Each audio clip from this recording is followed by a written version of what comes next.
La Cour royale de Porto-Novo a accueilli dans l'après-midi du mercredi 20 juillet 2025 une délégation de l'Organisation des Nations Unies pour l'éducation, la science et la culture, UNESCO. Ce fut un grand honneur pour le royaume de recevoir une telle visite qui témoigne du renforcement des liens qui unissent l'humanité et une reconnaissance de l'importance culturelle et historique de Hogbonou Adiaché Porto-Novo. L'UNESCO est créée en 1945,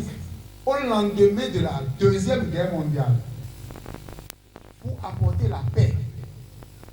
C'est après-guerre que les pays au monde ont réfléchi pour dire, pour bâtir une société de paix, il faut doper, il faut renforcer l'éducation. Si les gens sont bien éduqués, ils sont bien instruits, ils n'iront pas aux armes. Il n'y a jamais été pris en considération les aspects royaux de façon aussi directe. Le musée, le palais romain de Porto-Novo, s'il est patrimoine mondial de l'UNESCO, l'UNESCO s'engage. Mais le fonctionnement du royaume vu par le roi, ça n'a jamais été pris en considération directe. Nous voulons que, à partir de 2026, parce qu'il sera élu en octobre, présenté en novembre, et le budget qu'il va gérer sera voté en novembre, et son budget c'est pour 2026-2027. L'UNESCO vote son budget chaque 2 ans. Donc, voyant venir ce changement capital, il faut que nous nous organisons, mais avec des idées novatrices. Ce qui se fait ici ne se fait pas dans d'autres pays africains. Le Bénin a innové. Et moi, étant président africain, je ferai en sorte que le succès du Bénin soit partagé avec le Togo, avec la RDC. Et tout comme les pays d'Afrique ont eu l'occasion d'être mis sur les rails de la démocratie en 1990, le Bénin les mettra également sur les rails du développement endogène, à travers notre initiative bénie par les membres de nos ancêtres et nos rois. Parce que l'UNESCO nous connaît, mais nous n'avons pas pouvoir de signature pour envoyer un document à l'UNESCO, c'est le gouvernement. Donc tout ce que nous allons dire là, c'est le gouvernement qui va transmettre après sur la table de l'UNESCO pour dire voilà le projet. Donc nous prions que le DG Firmin Edouard Matoko, qui connaît déjà la priorité Afrique, que les prières des gardiens de notre tradition puissent nous accompagner pour qu'au soir d'octobre, que ce soit l'Afrique qui triomphe pour le rayonnement de notre culture, le rayonnement de nos cultes, le rayonnement de notre système éducatif, le rayonnement de la science en Afrique. Un moment d'échange et de doléances qui pourrait ouvrir des portes à de nouvelles collaborations entre le palais et l'UNESCO. Qu'est-ce que nous sommes venus solliciter chez notre Majesté? Que Sa Majesté veuille bien accepter de mettre à notre disposition une équipe de 15 personnes. Reines, sages, jeunes, hommes de culture. Et cette équipe-là s'appelle Point Focal UNESCO du Palais Royal de Porto-Novo. Pour le développement du royaume de Porto-Novo. Au plan culturel, au plan touristique, au plan ancestral. Donc, en somme, au plan endogène. La chefferie traditionnelle représente un maillon très important dans la chaîne de l'UNESCO. Si la postérité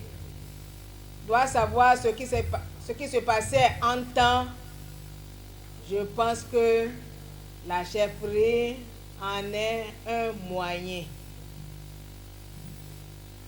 Je vous remercie pour tout l'accueil que vous nous avez réservé. Vos doléances sont prises. Et je pense, et je prie que les mânes de nos ancêtres nous aident à vraiment vous combler. Hey, ọgbọ́n tẹ́lá yìí máa yan bíi mìíràn afọ́dọ́ ní àjẹpíparọ́ yóò dé kẹ́ fìdí ní ọmọ ọgbọ́n tọ̀.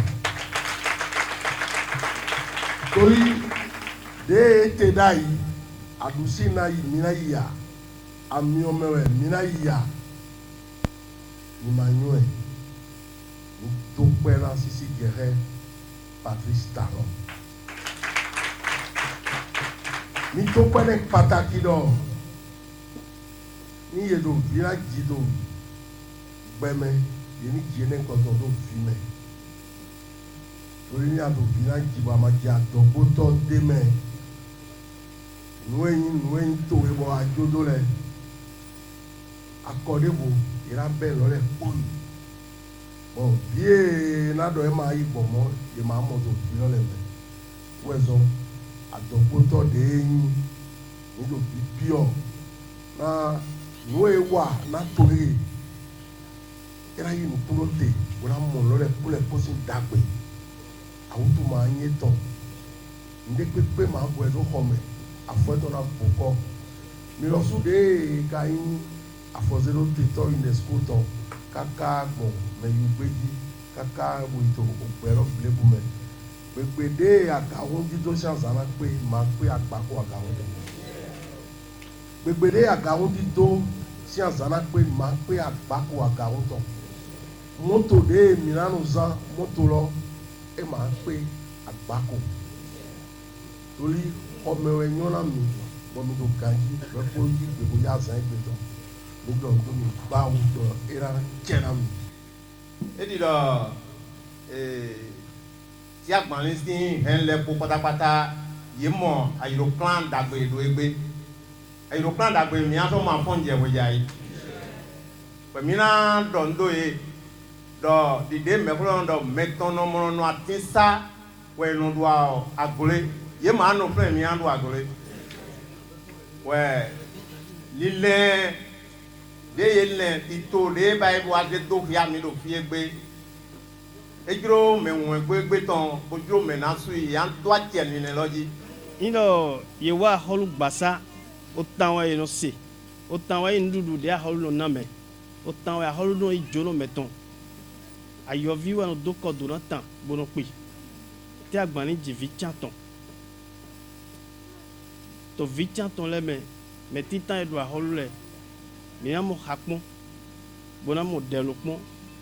bona mo de kude bona mo de mese bona mo de hui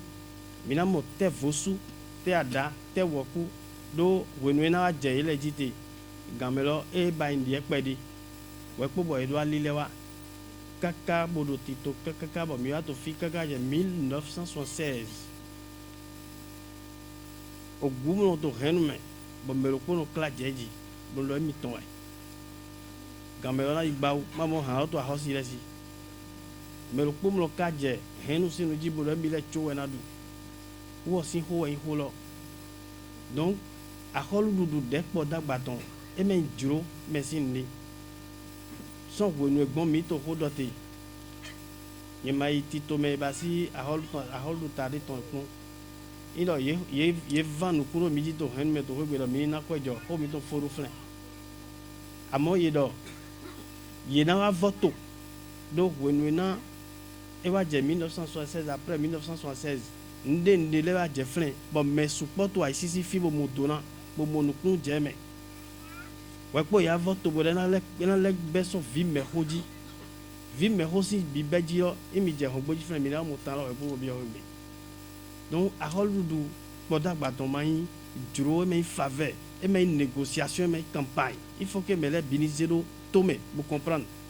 à moi il domlo aholudu ta na noté à fond nous ana kudo et to miwa hovi sonu nyonu yokpo me holesi de ba ya holu tablo mino to hofija to hogbonu si tito melo mele e kporo misi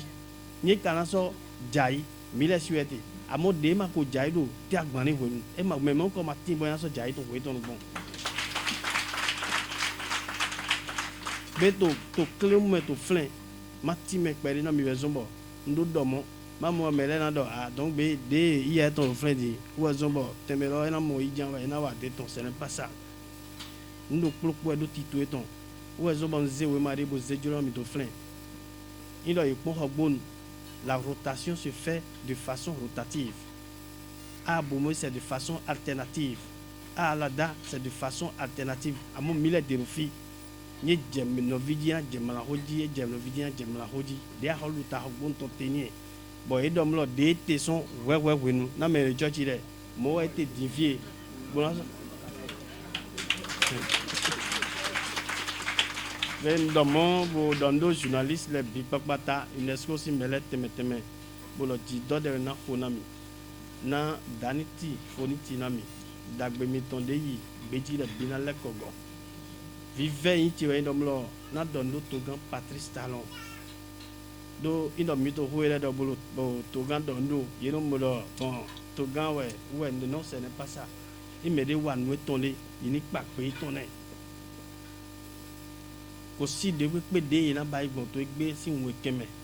togan Talon si yin ko ma so Singapore so Benin si toji mo gbe ni kaka ba yan do ni ba do indo mi to fie gbe bo to hodo Talon raison ko si de pe de mi na ba igbon ni do mo vodun gunu ko ro titon to egbe Talon raison do mere ma yo gunu ko la par exemple ba ye yin e la yi amo e wa buta vodun de teme ndenle bon melo ka ba yin lo